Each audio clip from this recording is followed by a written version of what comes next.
Good morning. How are you? I hope you're having a grand day. Today I want to focus this Monday's focus on three things. Something I learned in a podcast. Now, I don't remember who the podcast was, what the platform for the podcast was. I remember that it was Brene Brown interviewing somebody, and I believe he was male. So if anyone can help me with this as I give the information about this podcast, my takeaway, please put it in the comments, because I would love to give credit where credit is due, so that if other people are curious or interested, they can go and listen to the podcast as well. This particular podcast, I don't even remember the topic, but I remember my takeaway. My takeaway was three things. When traumatic events happen to those that we love, how do we deal with it? Well, according to this person, we have three ways. We deal with it with either apathy. I don't care. This is not a big deal. So what? Shit happens in life, right? Sympathy or empathy. Now, I didn't really ever separate sympathy and empathy until I heard this podcast. Now I see the difference. So here's how I used to deal with sympathy or death or traumatic events. I'm so sorry this happened to you. You know, tough things happen. It's really hard. But at least you've got your health. I'm so sorry that you had a miscarriage, but at least you've got other children to help fill that hole. I'm so sorry that your house burned down. This is horrible, but at least you got resources and family to depend upon. Have you responded that way?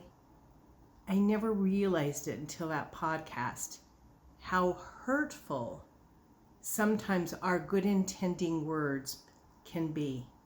We're lessening the feelings and emotions that the person we're supposed to be taking care of or comforting. We're lessening their pain. We're dismissing it. We're saying, but at least you have. That isn't the kind of person I wanted to be. This was shocking to me. Now here's empathy. I crawl down into the hole. The dark hole, the abyss that you're sitting in, because you're so heartbroken.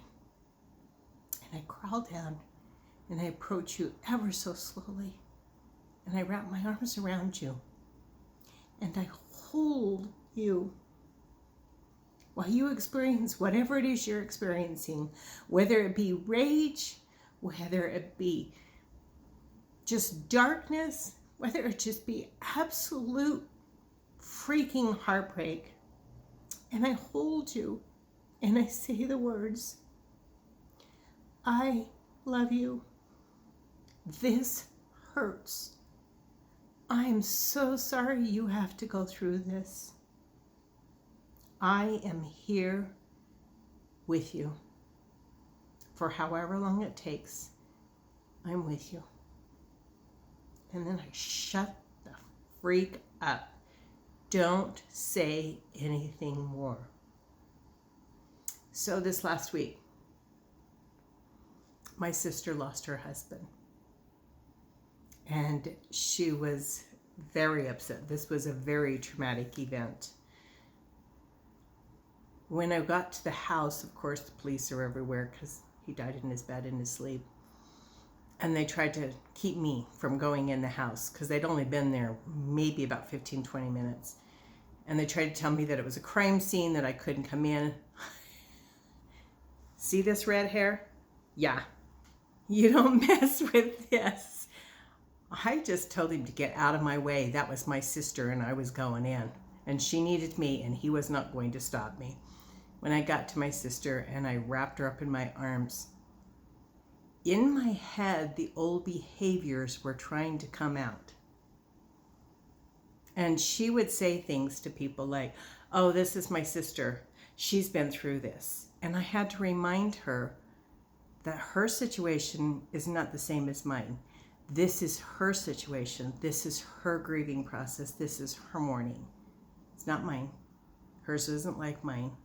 Mine isn't like hers. This is hers. It's personal. No one's going to judge her.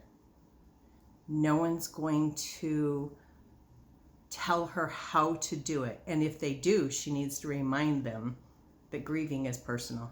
It happens differently for everybody. This week, I would challenge you